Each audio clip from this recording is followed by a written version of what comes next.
ದಸರಾದಲ್ಲಿ ಕಂಬಳ ಮಾಡೋದಕ್ಕೆ ಜಾಗ ಕೂಡ ಹುಡುಕಿದ್ದಾರೆ. ವಿರೋಧನೂ ಬರ್ತಾ ಇದೆ.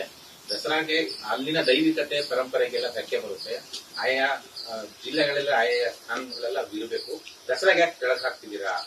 ಇದರ ಪವಿತ್ರತೆನೂ ಹಾಳಾಗುತ್ತೆ, ಕಂಬಳದ ಪವಿತ್ರತೆನೂ ಹಾಳಾಗುತ್ತೆ. ನೋಡಿ, ನಮ್ಮ ರಾಜ್ಯದಲ್ಲಿ ಹಲವು ಭಾಗಗಳಲ್ಲಿ ಹಲವು ರೀತಿಯ ಪದ್ಧತಿಗಳಿವೆ. ಕಂಬಳ ಈ ದಕ್ಷಿಣ ಕನ್ನಡ ಅಥವಾ ಕರಾವಳಿ ಭಾಗದಲ್ಲಿ ಅದಕ್ಕೆ ತನ್ನದೇ ಆದ ಮಹತ್ವ ಇದೆ. ಅದರ ಪರಿಚಯ ಬೆಂಗಳೂರು ಅಥವಾ ಮೈಸೂರಿಗೆ ಅಷ್ಟಾಗಿ ಇಲ್ಲ. ಅಲ್ಲಿಂದ ನೀವು ಗುಲ್ಬರ್ಗ, ಬೆಳಗಾವಿ ಆ ಕಡೆ ಹೋದ್ರೆ ಕಂಬಳ ಅಂದ್ರೆ ಏನು ಅಂತ ಗೊತ್ತೇ ಇಲ್ಲ. ಪರಿಚಯಿಸಲಿಕ್ಕೆ ಯಾರಾದ್ರೂ ಮಾಡಿದ್ರೆ ತಪ್ಪಲ್ಲ. ಈಗ ಬೆಂಗಳೂರಿನಲ್ಲೂ ಕೂಡ ಕಂಬಳ ನಡೆದಿತ್ತು, ನಾವೆಲ್ಲ ಭಾಗವಹಿಸಿದ್ವಿ.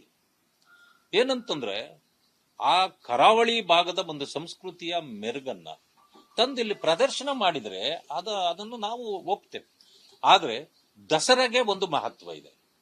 ಆ ದಸರಾ ಯಾವ ರೀತಿ ಪಾರಂಪರಿಕವಾಗಿ ನಡೆದು ಬಂದಿದೆಯೋ ಅದಕ್ಕೆ ಬೇರೆ ಬೇರೆಗಳನ್ನ ಸೇರಿಸೋದ್ರಲ್ಲಿ ಅರ್ಥ ಇಲ್ಲ.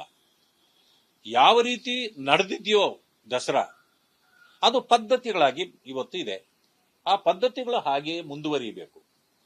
ನೀವು ಕಂಬಳಕ್ಕೆ ಎಷ್ಟು ಗೌರವ ಕೊಡಬೇಕೋ ಅದನ್ನ ಕಂಬಳಕ್ಕೆ ಸರ್ಕಾರದ ಗೌರವಗಳೊಂದಿಗೆ ಅದನ್ನ ಅಲ್ಲಿ ಕರಾವಳಿ ಭಾಗದಲ್ಲಿ ಮಾಡಲಿ, ತಪ್ಪೇನಿಲ್ಲ. ಅದಕ್ಕೂ ಕೂಡ ನಾವು ಗೌರವ ಕೊಡಬೇಕಾಗಿದೆ.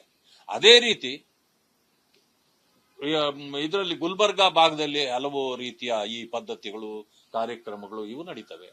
ಈ ರೀತಿ ಎಲ್ಲಾ ಭಾಗಗಳಿಗೂ ಕೂಡ ಸರ್ಕಾರ ಮನ್ನಣೆ ಕೊಡ್ಲಿ, ಅಲ್ಲಿನ ಸಂಸ್ಕೃತಿಯನ್ನ ಮೆರೆಸುವಂತ, ಅದು ಜನರಿಗೆ ಪರಿಚಯಿಸುವಂತ ಕೆಲಸವನ್ನು ಮಾಡಲಿ.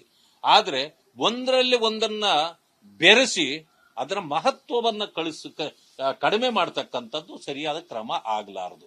ಕಂಬಳ ಮಾಡೋದಕ್ಕೆ ಜಾಗ ಕೂಡ ಹುಡುಕಿದ್ದಾರೆ. ವಿರೋಧನೂ ಬರ್ತಾ ಇದೆ.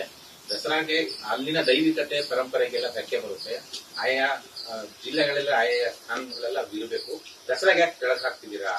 ಇದರ ಪವಿತ್ರತೆನೂ ಹಾಳಾಗುತ್ತೆ, ಕಂಬಳದ ಪವಿತ್ರತೆನೂ ಹಾಳಾಗುತ್ತೆ. ನೋಡಿ, ನಮ್ಮ ರಾಜ್ಯದಲ್ಲಿ ಹಲವು ಭಾಗಗಳಲ್ಲಿ ಹಲವು ರೀತಿಯ ಪದ್ಧತಿಗಳಿವೆ. ಕಂಬಳ ಈ ದಕ್ಷಿಣ ಕನ್ನಡ ಅಥವಾ ಕರಾವಳಿ ಭಾಗದಲ್ಲಿ ಅದಕ್ಕೆ ತನ್ನದೇ ಆದ ಮಹತ್ವ ಇದೆ. ಅದರ ಪರಿಚಯ ಬೆಂಗಳೂರು ಅಥವಾ ಮೈಸೂರಿಗೆ ಅಷ್ಟಾಗಿ ಇಲ್ಲ. ಅಲ್ಲಿಂದ ನೀವು ಗುಲ್ಬರ್ಗ, ಬೆಳಗಾವಿ ಆ ಕಡೆ ಹೋದ್ರೆ ಕಂಬಳ ಅಂದ್ರೆ ಏನು ಅಂತ ಗೊತ್ತೇ ಇಲ್ಲ. ಪರಿಚಯಿಸಲಿಕ್ಕೆ ಯಾರಾದ್ರೂ ಮಾಡಿದ್ರೆ ತಪ್ಪಲ್ಲ. ಈಗ ಬೆಂಗಳೂರಿನಲ್ಲೂ ಕೂಡ ಕಂಬಳ ನಡೆದಿತ್ತು, ನಾವೆಲ್ಲ ಭಾಗವಹಿಸಿದ್ವಿ. ಏನಂತಂದ್ರೆ ಆ ಕರಾವಳಿ ಭಾಗದ ಒಂದು ಸಂಸ್ಕೃತಿಯ ಮೆರುಗನ್ನ ತಂದಿಲ್ಲಿ ಪ್ರದರ್ಶನ ಮಾಡಿದ್ರೆ ಅದನ್ನು ನಾವು ಒಪ್ತೇವೆ. ಆದ್ರೆ ದಸರಾಗೆ ಒಂದು ಮಹತ್ವ ಇದೆ. ಆ ದಸರಾ ಯಾವ ರೀತಿ ಪಾರಂಪರಿಕವಾಗಿ ನಡೆದು ಬಂದಿದೆಯೋ ಅದಕ್ಕೆ ಬೇರೆ ಬೇರೆಗಳನ್ನ ಸೇರಿಸೋದ್ರಲ್ಲಿ ಅರ್ಥ ಇಲ್ಲ. ಯಾವ ರೀತಿ ನಡೆದಿದೆಯೋ ದಸರಾ ಅದು ಪದ್ಧತಿಗಳಾಗಿ ಇವತ್ತು ಇದೆ. ಆ ಪದ್ಧತಿಗಳು ಹಾಗೆ ಮುಂದುವರಿಯಬೇಕು. ನೀವು ಕಂಬಳಕ್ಕೆ ಎಷ್ಟು ಗೌರವ ಕೊಡಬೇಕೋ ಅದನ್ನ ಕಂಬಳಕ್ಕೆ ಸರ್ಕಾರದ ಗೌರವಗಳೊಂದಿಗೆ ಅದನ್ನ ಅಲ್ಲಿ ಕರಾವಳಿ ಭಾಗದಲ್ಲಿ ಮಾಡಲಿ, ತಪ್ಪೇನಿಲ್ಲ. ಅದಕ್ಕೂ ಕೂಡ ನಾವು ಗೌರವ ಕೊಡಬೇಕಾಗಿದೆ. ಅದೇ ರೀತಿ ಇದರಲ್ಲಿ ಗುಲ್ಬರ್ಗಾ ಭಾಗದಲ್ಲಿ ಹಲವು ರೀತಿಯ ಈ ಪದ್ಧತಿಗಳು, ಕಾರ್ಯಕ್ರಮಗಳು ಇವು ನಡೀತವೆ. ಈ ರೀತಿ ಎಲ್ಲಾ ಭಾಗಗಳಿಗೂ ಕೂಡ ಸರ್ಕಾರ ಮನ್ನಣೆ ಕೊಡ್ಲಿ, ಅಲ್ಲಿನ ಸಂಸ್ಕೃತಿಯನ್ನ ಮೆರೆಸುವಂತ, ಅದು ಜನರಿಗೆ ಪರಿಚಯಿಸುವಂತ ಕೆಲಸವನ್ನು ಮಾಡಲಿ. ಆದ್ರೆ ಒಂದರಲ್ಲಿ ಒಂದನ್ನ ಬೆರೆಸಿ ಅದರ ಮಹತ್ವವನ್ನ ಕಡಿಮೆ ಮಾಡತಕ್ಕಂಥದ್ದು ಸರಿಯಾದ ಕ್ರಮ ಆಗಲಾರದು.